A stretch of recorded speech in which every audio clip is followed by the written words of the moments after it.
maaga hawaasni keenya akkatti jala akaafaa dalagee gatii dhabee booyaa jira. Hawaasa keenya kana bira dhaabbatuun uummata Harargee qabeenya bunatti aanuun Itoophiyaa tana keessatti doolaara guddaa galchuu jimaani.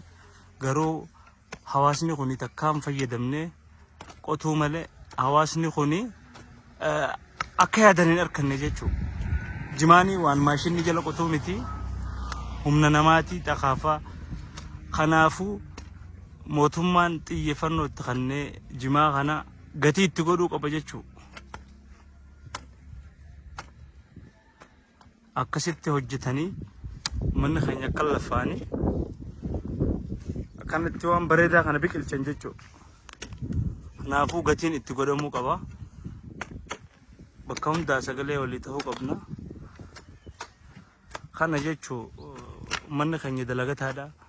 Bonaa ganna ni dalaganii. Jimaan immoo keessattuu jimaan waan bonaa fi ganna dalagamu hedduu lafaatiifadha jechuudha. Kanaafuu xiyyeeffannoon itti kennamtee hawaasa keenya bira dhaabbatamuun dirqama. Kanaafuu jabaadhaan isiniin jaa.